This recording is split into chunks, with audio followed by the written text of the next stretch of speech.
All right, here's a good view of what things look like out there now for some of us. The San Mateo Bridge right now is probably one of the better examples for light rain. And you can see it's pretty gray and misty looking down here. But we're going to go not that far from that drive. You can see the reflections from the headlights, in fact. I mean, that kind of rain is barely enough to measure. It looks good, but it's a slow mist, and you need some time for that to add up. We've gotten about 1/10 of an inch of rain down on the peninsula. Here's the view coming in across the Bay Bridge, and that's a better example of what much of us are waking up to. So we can track the showers that are out there now. We just saw them coming across, really, the South Bay.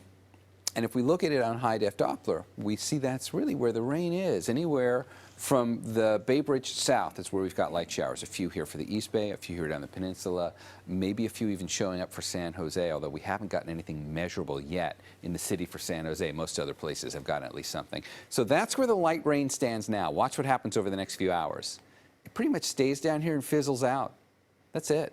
By the time we get to noon, there's a break. It's not going to be a whole lot going on today. Although by the evening, the light showers will return, because we're not entirely done with this system. Even if we don't get much rain out of it for the rest of today, watch what happens going into Monday. There's another little impulse that'll come through, and rain is still in the forecast for Monday. So there's a chance for a scattered, isolated shower today, and then a more likely bet on Monday. But once we get into the early afternoon, on Monday, things should even start quieting down. If you look at rainfall totals on this, here's today. We barely get anything.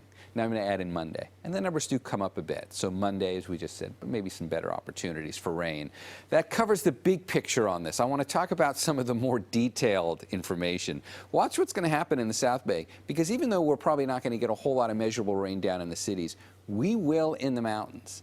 This is the kind of storm which doesn't have a whole lot of energy on its own, but it's got plenty of moisture to work with. So the mountains are going to be able to force these clouds to drop their rain, which is why we'll pick up about 4/10 of an inch of rain up on Loma Prieta, the mountains up above San Jose and in the Santa Cruz Mountains.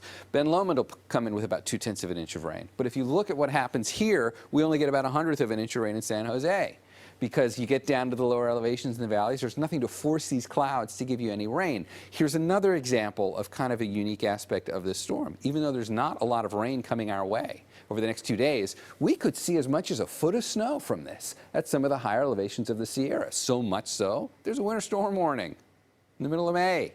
Goes into effect at midnight tonight, stays in effect all the way through Monday and until Tuesday afternoon. And travel will be difficult at times for anybody trying to get over the passes, because the mountains are able to force these clouds to drop more of their precipitation. And in that case, it'll be snow down to about 6,500 feet. And if we look at the storm on the big picture, it's kind of difficult to pick it out on regular satellite. If we put it into the water vapor, you can see there's a big spin in the atmosphere there. But it's this tap in the moisture that I want to point out. That's what makes this storm unique. Not a lot of energy, but plenty of moisture to work with, which is why we're getting some drizzle and misting coming in across much of the lower elevations. But you really want to be in the mountains if you're going to get any more noticeable rain. So here's what it looks like in the 7-day forecast. That certainly looks impressive. And that's what you have to do when there's a chance of light rain today, tomorrow, and maybe even Tuesday. But we're not getting much more out of this. And by Wednesday, it's done for sure. We clear things out. It'll be sunny and back up near 80 by the time we get to next weekend.